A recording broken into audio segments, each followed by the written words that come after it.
Hello.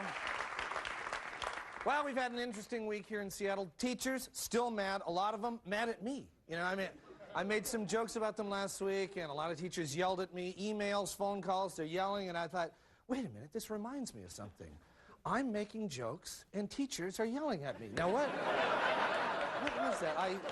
I seem to remember teachers yelling at me to stop goofing around, or I'd never amount to anything. Now, I'm still goofing around, and I get paid more than those teachers. This can't be, it can't be right.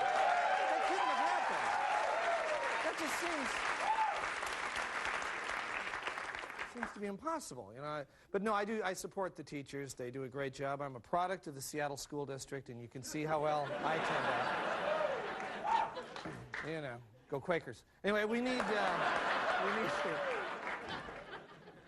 good teachers in this state because the standards are slipping. Now, I don't know if did you see that they had to recall 500,000 of the driver's manuals, you know, the ones that you study for the driver's test, because they were riddled with errors. They had to recall all of those. But if you accidentally got one of the bad ones, we want to warn you about some of the more serious errors. Now, pay attention. These statements are wrong.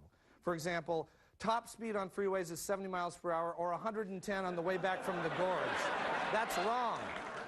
That's wrong.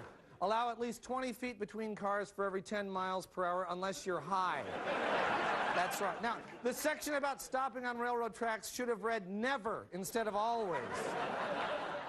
If the car in front of you is being driven by an old guy in a hat, you're allowed to do whatever it takes to get around him. And finally, don't worry about checking blind spots. God has a plan for you.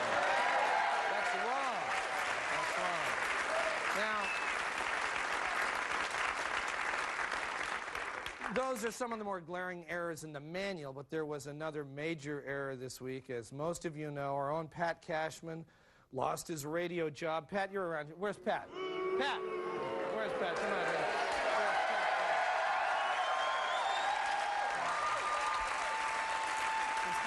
Yeah, I sure did. Yeah, shocking turn of events. I know you, Lisa Foster, Dustin Hornby. We were all 86th, yeah. Now, what was the problem? Well, they said that it was a demographics problem, that I don't appeal to young males. Well, that didn't seem to be the case when we had lunch up on Capitol Hill yesterday.